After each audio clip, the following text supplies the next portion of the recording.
Thank you for joining us at World to Come Ministries, where we will be looking at Bible readings, Bible studies, and looking forward to the world to come. Hello, welcome to World to Come Ministries. My name is Andrew Patch. We are going to continue in our series, The Life of David. We have looked from the very beginning when he got anointed all the way up until you see Saul wants to kill David again. We are going to look at 1 Samuel chapter 20. It's kind of a big chapter, but we're going to read the chapter together. This whole series, I have tried not to put a lot of Andrew perspective on. I've tried to kind of let the Bible speak to you. I think people are enjoying it. We are getting a few watches. But the main reason that I want to talk about the life of David is because David has different choices that he could have went against God and did. Now, you see later in his life that he does make some bad choices against God, but this is the beginning stages of David, and you see that he trusts God, and he also has some good friends that God put in his life to help guide him and direct him a little bit. So we're going to look at chapter 20, and we're going to focus in on Jonathan, Saul's son, that is going to help David. So let's take a look at verse 1. And David fled from Naioth in Ramah, and came and said before Jonathan, What have I done? What is mine iniquity? And what is my sin before thy father, that he seeketh my life? So David comes before Jonathan and says, What's up with your dad? Why is he trying to kill me? What have I done? What have I sinned against him to deserve this? Verse 2, And he said unto him, God forbid thou shalt not die. Behold, my father will do nothing, either great or small, but that he will shew it to me. And why should my father hide this thing from me? It is not so. And David swore moreover and said, Thy father certainly knoweth that I have found grace in thine eyes. And he said, Let not Jonathan know this, lest he be grieved. But truly as the Lord liveth, and as the soul liveth, there is but a step between me and death. And Jonathan said unto David, Whatsoever my soul desireth, I will even do it for thee. And David said unto Jonathan, Behold, tomorrow is a new moon, and I should not fail to sit with the king at meal, but let me go, that I may hide myself in the field unto the third day at even.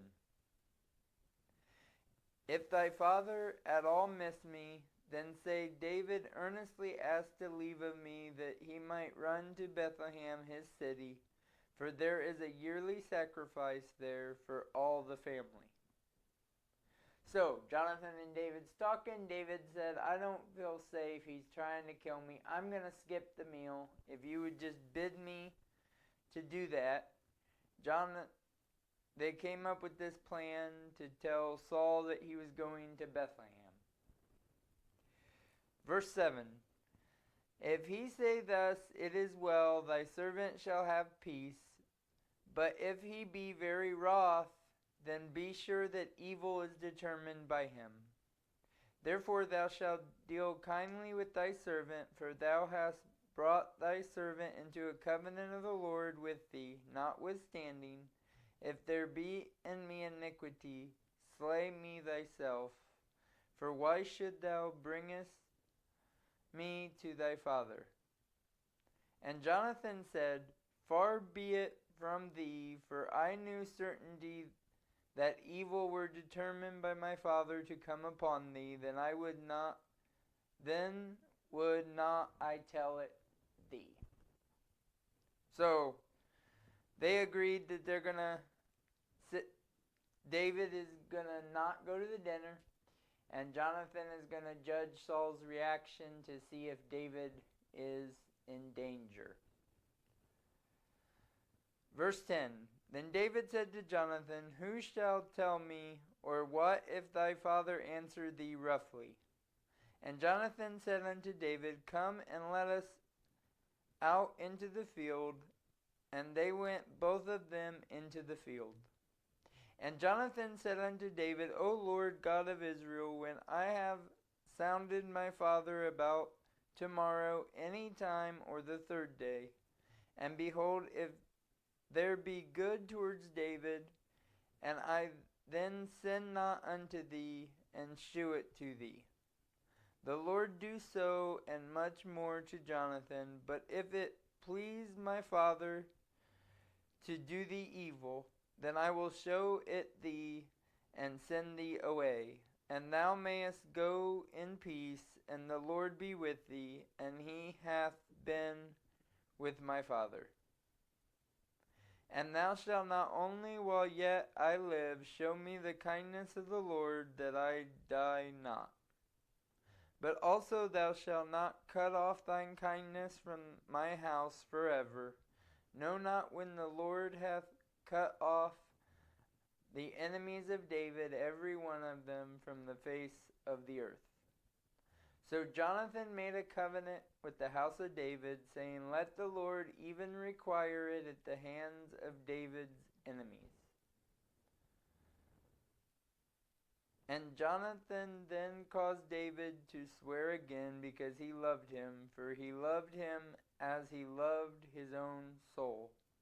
Then Jonathan said to David, Tomorrow is the new moon, and thou shalt be missed, because thy seat will be empty. And when thou hast stayed 3 days, and thou shalt go down quickly and come to the place where thou didst hide thyself, when the business was in hand, and shalt remain by the stone Ezel. And I will shoot 3 arrows on the side thereof, as though I shot at a mark. And behold, I will send out a lad, saying, Go find the arrows. If I expressly say unto the lad, Behold, the arrows are on the side of thee, take them, then come thou, for there is peace to thee, and no hurt, as the Lord liveth. But if I say thus unto the young man, Behold, the arrows are beyond thee, go thy way, for the Lord hath sent thee away. And as touching the matter which thou and I have spoke of, behold, the Lord be between thee and me forever. So, they devise a plan. He's going to talk to his father. Then he's going to shoot some arrows in the field to tell David a sign of whether he's safe or he's not. So let's look at verse 24. So David himself in the field, and when the new moon was come, the king set him down to eat meal. And the king sat upon a seat, as at other times, even upon the seat by the wall. And Jonathan arose, and Abner sat by Saul's side, and David's place was empty. Nevertheless, Saul spoke not anything that day, for he thought something had befallen him. He is not clean, surely he is not clean. And it came to pass on the morrow, which was the 2nd day of the month, that David's place was empty. And Saul said unto Jonathan his son, Wherefore cometh not the son of Jesse to meat, neither yesterday nor today? So Saul noticed the 2nd day David was not there.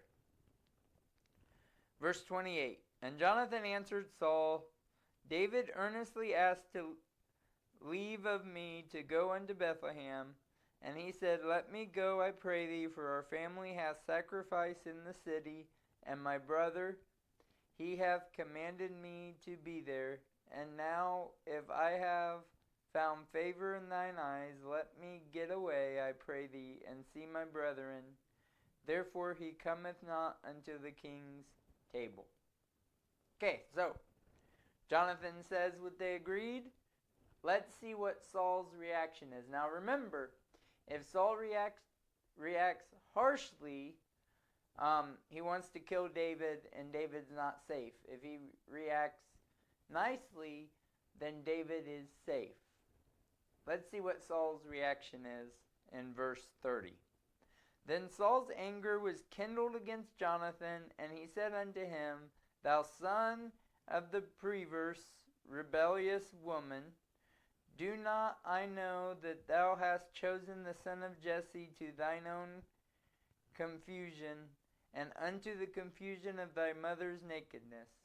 For as long as the son of Jesse liveth upon the ground, thou shalt not be established, nor thy kingdom. Wherefore now send and fetch him unto me, and he shall surely die. And Jonathan answered Saul his father, and said unto him, Wherefore shall he be slain? What hath he done? And Saul cast a javelin at him to smite him, whereby Jonathan knew that it was determined of his father to slay David. So Saul wants to slay David. He got mad at Jonathan. Let's see what Jonathan does now. So Jonathan arose from the table in fierce anger, and did eat no meat at the 2nd day of the month, for he was grieved for David, because his father had done him shame. And it came to pass in the morning that Jonathan went out into the field at the time appointed with David, and a little lad with him. And it came to pass in the morning that Jonathan went... And he said unto his lad, Run, find out now the arrows which I shoot. As the lad ran, he shot an arrow beyond him. And when the lad was come to the place of the arrow which Jonathan had shot, Jonathan cried after the lad, and said, It is not the arrow beyond thee. And Jonathan cried after the lad, Make speed, haste, stay not. And Jonathan's lad gathered up the arrows and came to his master. So Jonathan put the arrows farther. He told the lad they're farther, which was the sign for David to get out of town. He was not favored in Saul. Saul was going to kill him.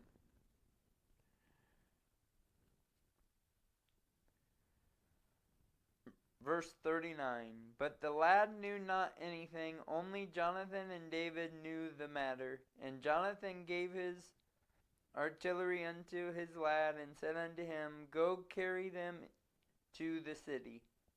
And as soon as the lad was gone, David arose out of a place towards the south, and fell on his face to the ground, and bowed himself 3 times. And they kissed one another, and wept one another, until David exceeded.